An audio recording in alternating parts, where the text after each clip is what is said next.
আজকে তোমাদের একটা চোরের গল্প বলবো এবং সেই ইন্টারেস্টিং চোর জিনিসটা কি।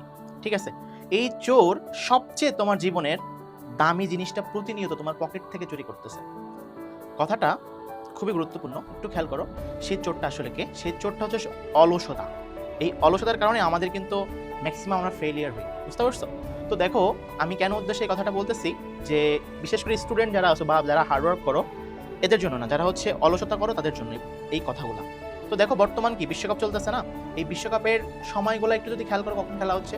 রাত 1টা, ভোর 4টা এবং সকাল 7টা, এই টাইমগুলোতে খেলা হচ্ছে। তাহলে একটা জিনিস খেয়াল করো তো, এর সাথে একটু যদি মিল রেখে আমরা সময়টাকে ব্যবহার করার কথা বলি, আমরা প্রপারলি ভাবে সময়টাকে ইউটিলাইজ করি না। এটা হচ্ছে আমাদের একটা প্রবলেম। তুমি কিন্তু ঠিকই ভোর 4টার সময় উঠতে খেলা দেখতে উঠে যাবা। আবার যদি তোমাকে বলি, কোনোদিন মনে করো তোমার স্কুলের বা কলেজের পিকনিক আছে, তুমি রাত 3টার সময় এটা গোসল করো, রেডি হও, ভোরবেলা যেতে হবে, 5টার সময় আমার গাড়ি ছাড়বে। ঠিক আছে, তুমি কিন্তু ঠিকই উঠে যাও, তোমার কিন্তু কাউকে ডেকে দেওয়া লাগে না, তোমার ফোনের অ্যালার্ম কিন্তু ঠিকই দেওয়া থাকে, তুমি উঠে যাও।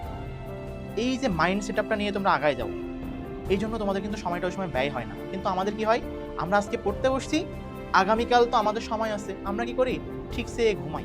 বুঝতে পারছো? তোমার মাইন্ড সেটআপ বা মাইন্ডটাকে এমনভাবে কনভার্ট করো যেন তোমাকে দামি জিনিসটা অলসতার জন্য চুরি না করে তোমার পকেট থেকে।